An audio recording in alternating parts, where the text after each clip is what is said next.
लोकसभा चुनाव के नतीजों ने बहुत कुछ बदल कर रख दिया है। राहुल गांधी के तौर पर पूरे 10 सालों बाद सदन के भीतर विपक्ष को अपना सेनापति मिला है। 2014 में सत्ता से बेदखल होने के बाद कांग्रेस को नेता प्रतिपक्ष का पद मिला है, क्योंकि पिछले 10 सालों से पार्टी के पास इस पद को पाने के लिए जरूरी 54 सीटें तक नहीं थीं। इस बार कांग्रेस के पास लोकसभा में 99 सीटें हैं और इसीलिए 20 साल लंबे राजनीतिक करियर में राहुल गांधी को पहली बार संवैधानिक पद मिला है। हालांकि राहुल के लिए आगे का सफर आसान नहीं होगा। विपक्ष के सेनापति के तौर पर और संवैधानिक पद पर होने की वजह से राहुल गांधी को कई जिम्मेदारियां निभानी हैं। ऐसे में आइए इस बात को समझने की कोशिश करते हैं कि नेता विपक्ष बनने के बाद राहुल गांधी और सत्ता पक्ष के लिए सदन कितना बदल जाएगा।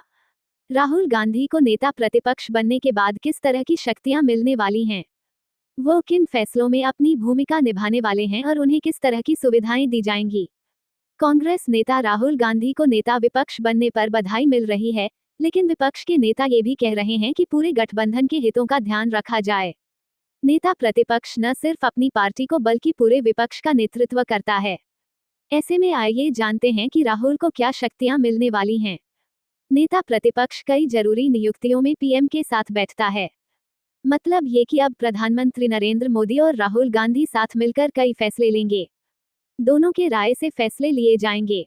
चुनाव आयुक्त, केंद्रीय सतर्कता आयोग के अध्यक्ष, मानवाधिकार आयोग के अध्यक्ष, इन सभी पदों का चयन एक पैनल के जरिए किया जाता है, जिसमें प्रधानमंत्री और नेता विपक्ष शामिल रहते हैं।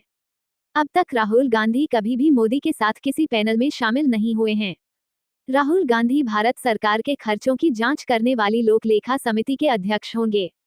राहुल सरकार के कामकाज की लगातार समीक्षा करेंगे। वह ये जानने की कोशिश करेंगे कि सरकार कहां पर कितना पैसा खर्च कर रही है।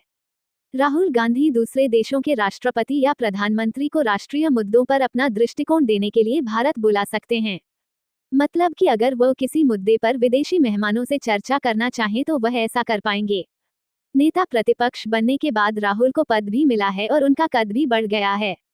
नेता विपक्ष के तौर पर राहुल गांधी को कई अधिकार और सुविधाएं मिलेंगी। आइए जानते हैं कि उन्हें किस तरह की सुविधाएं मिलने वाली हैं। नेता प्रतिपक्ष का पद कैबिनेट मंत्री के बराबर होता है। राहुल गांधी को केंद्रीय मंत्री के समान वेतन, भत्ता और दूसरी सुविधाएं मिलेंगी। राहुल को कैबिनेट मंत्री के आवास के स्तर का बंगला मिलेगा। उन्हें कार, ड्राइवर की सुविधा भी दी जाएगी। साथ ही 14 लोगों का स्टाफ मिलेगा। बतौर सांसद राहुल गांधी को 1 लाख रुपए और 45,000 भत्ता मिलता है, लेकिन नेता विपक्ष बनने के बाद उन्हें मासिक वेतन और दूसरे भत्तों के लिए 3,30,000 रुपए मिलेंगे। नेता विपक्ष के तौर पर राहुल गांधी की पुरानी छवि टूट जाएगी और वो एक नई छवि को गढ़ते नजर आएंगे। साल 2004 में जब राहुल गांधी ने पहली बार चुनावी राजनीति में दस्तक दी थी।